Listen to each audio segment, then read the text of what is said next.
बिहान बजाज का ऐसा हाल किसने किया था, ये तो आप लोग समझ ही गए होंगे। बिल्कुल ये सब नक्श ने ही किया था। और क्यों किया था ये भी आप सभी को पता चल ही गया होगा। लेकिन नक्श ने ये किया कैसे? अगर आप सभी को याद है तो नक्श ने अपने दादाजी के सामने दो डिमांड्स रखी थी। एक डिमांड ड्रीम लेवल नेकलेस की थी और दूसरी डिमांड नक्श ने अपने दादाजी को व्हाट्सएप की थी। उस दूसरी डिमांड में लिखा था, अंजी कॉर्पोरेशन का एक मेजर इन्वेस्टर है बिहान बजाज। मैं उसे जल्दी से जल्दी बैंकक्रप्ट होते हुए देखना चाहता हूँ। उसे पता चलना चाहिए कि उसने किसे अपॉइंट किया है। नाम डिस्क्लोज बिल्कुल भी नहीं होना चाहिए, लेकिन मेरा काम हो जाना चाहिए। यही वजह है कि अब बिहान के पास कुछ भी नहीं बचा है। दूसरी तरफ प्राइम स्टार होटल के वेटर मेमो अंकल को ये बताना चाहते थे कि उनके पास कौन कौन सी वाइनें हैं। लेकिन जब उसने मेमो अंकल के मुंह से फरमाइश सुनी, सबसे अच्छी क्वालिटी और सबसे एक्सपेंसिव, तो तुरंत ही उसने अपना सिर हिलाया और अपने काम में लग गया। अरे रुकिए जनाब, अभी तो पार्टी शुरू हुई है।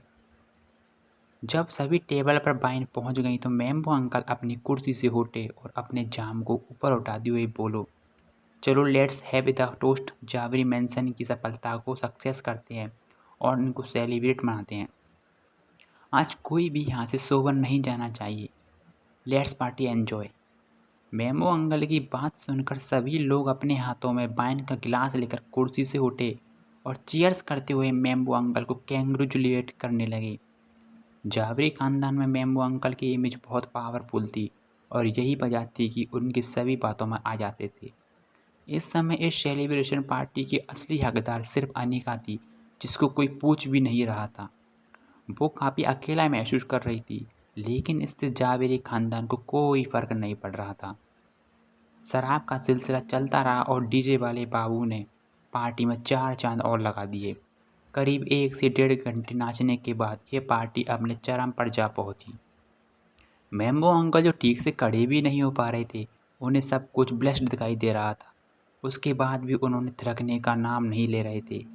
तभी मैम्बो अंकल ने अपने वॉलेट से कार्ड बाहर निकाला और वेटर को थमाते हुए कहा, ये कार्ड लो और इस कार्ड से सारा बिल पेमेंट कर दो। ओह माय गॉड, ये तो स्विस बैंक का गोल्ड कार्ड है ना। किसी ने उस कार्ड को पहचान लिया और मैम्बो अंकल ने अपने वॉलेट से सभी को सरप्राइज डॉन के साथ जोर से चिल्लाते हुए सभी लोगों का ध्यान उस कार्ड की तरफ अट्रैक्ट किया। लेकिन अंकल के करीबी लोगों की नज़र इस कार्ड पर पड़ी तो वे भी पूरी तरह से शॉक्ड रह गए थे।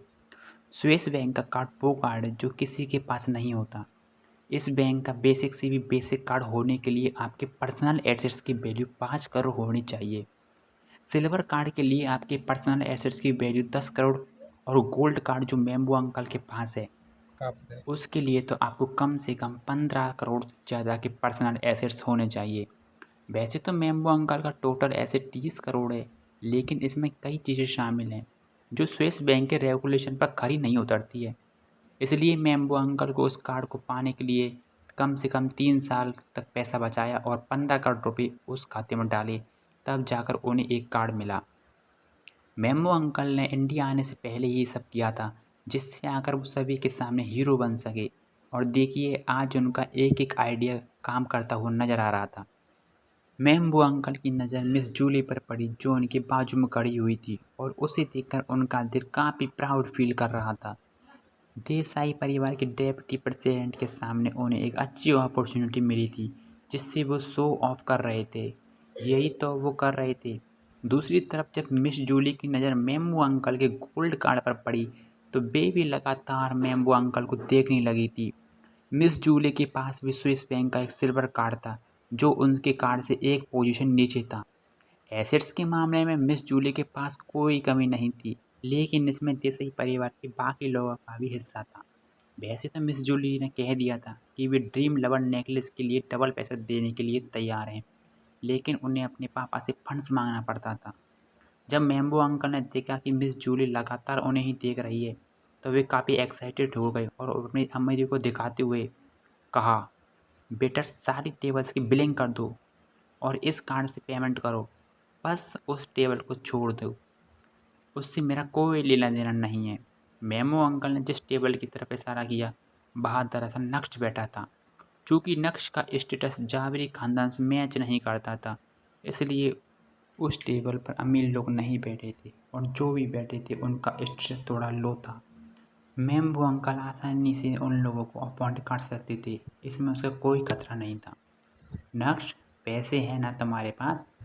अब ये मत कहना कि तुम आज की पार्टी भी अपनी बीवी की मदद से करना चाहते हो।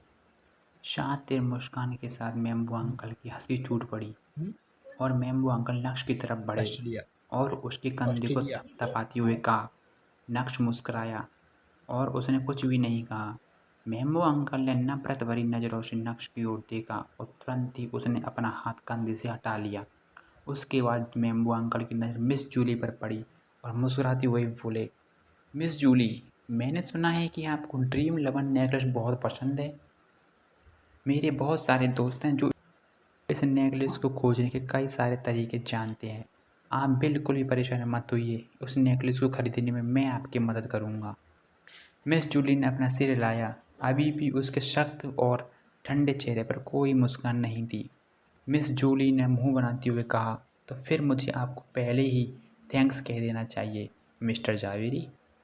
मेम्बो अंकल थोड़े से चिपकू टाइप के इंसान थे।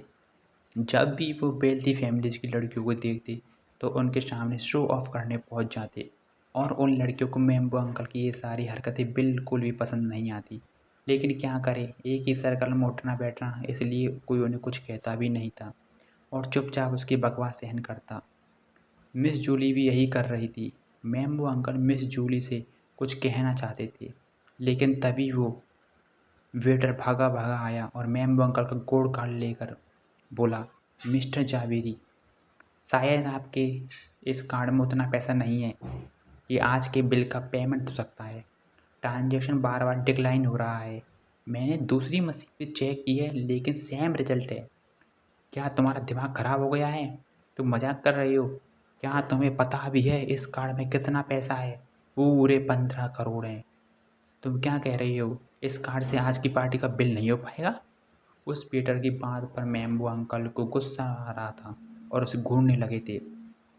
उस वेटर ने सभी के सामने ऐसी बात कह दी थी जिससे मेम्बू अंकल की इमेज पर काफ़ी असर पड़ सकता था।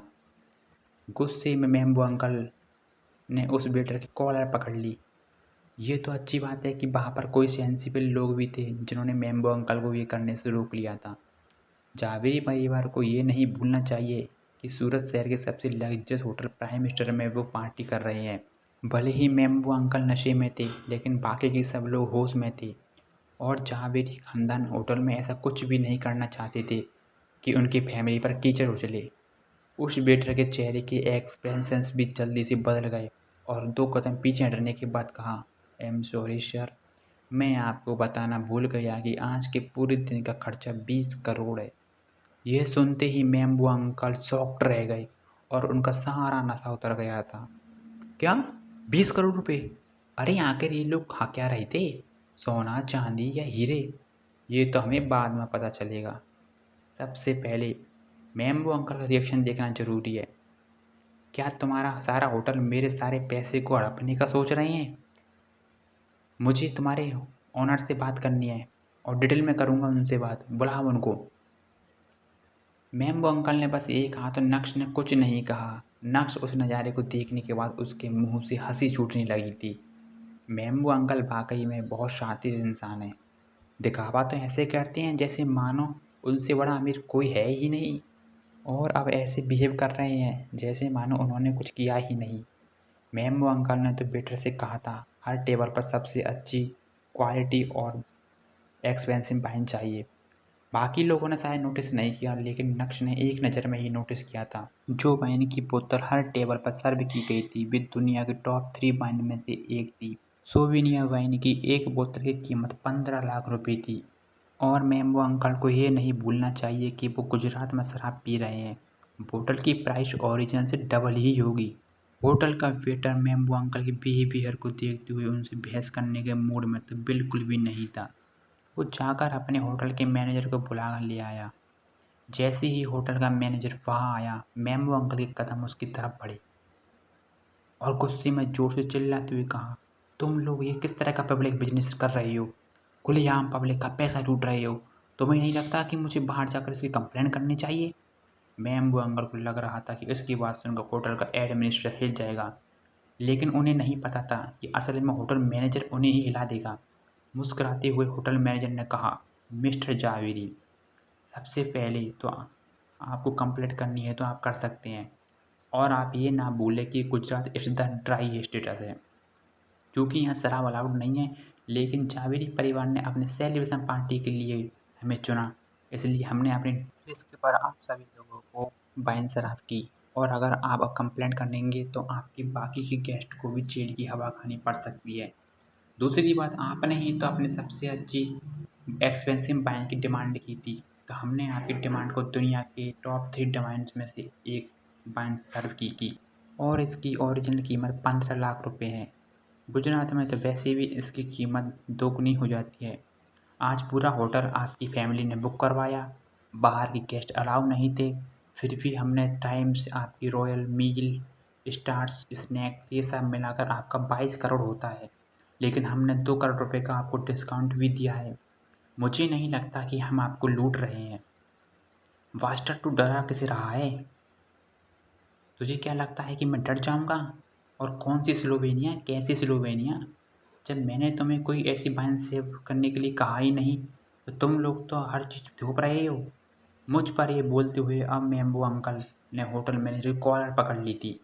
उनकी आंखों में गुस्सा साफ दिखाई दे रहा था।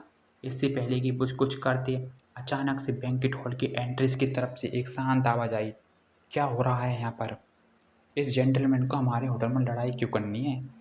उस आवाज़ को सुनते ही सभी की नज़र उस आदमी पर पड़ी जिसने ब्लैक कलर का रॉयल सूट पहना हुआ था। उस आदमी के पीछे उसके कुछ बॉडी गार्ड्स भी नज़र आ रहे थे, जो धीरे धीरे बैंक्वेट हॉल के अंदर बढ़ने लगे थे। जब कल्याणी की नज़र उस ब्लैक सूट वाले आदमी पर पड़ी तो वो शांत नहीं बैठ सकती। वो अपनी जगह से उठी और उस आदमी के सामने जाकर मुस्कुराती हुई बोली, मिस्टर पटेल, आपको देखकर अच्छा लगा। माफ़ी चाहती हूँ, मेरा बेटा ने कुछ ज़्यादा ही शराब पी ली है, जिससे उसको पता नहीं है कि वो क्या कह रहा है। आप सबको इस फालतू के मैटर में पड़ने की कोई ज़रूरत नहीं है। मैं ही इस मामले को हैंडल कर लूँगी। कल्याणी के मुंह से निकले ये शब्द जावेरी परिवार पर किसी रॉकेट की तरह गिरे। किसी को भी यकीन नहीं हो रहा था कि आज कल्याणी ने पहली बार मैम्बू अंकल की साइड नहीं ली और उस आदमी से माफ़ी मांगी। ये देखकर सभी के दिल में कुछ कुछ होने लगा था। मैम्बू अंकल की हरकत की वजह से सिर्फ कल्याणी को ही नहीं, बल्कि पूरे जावेरी खानदान को नीचे झुकना पड़ गया, और इससे जावेरी खानदान के लोग बिल्कुल भी खुश नहीं थे। आखिर कल्याणी के नीचे झुकने की वजह क्या थी? क्या इसके पीछे भी कल्याणी की कोई चाल थी, या फिर वो आदमी वाकई में कोई बिग शॉट था? क्या मैम्बू अंकल आज की पार्टी का सारा बिल भरने के लिए तैयार होंगे? लेकिन बिल का पैसा कौन भरने वाला था? क्या इस मामले में अब नक्श और अनिका फंसने वाले थे? जानने के लिए सुनते रहिए पीके एडिट की इंस्टा पर स्टोरी।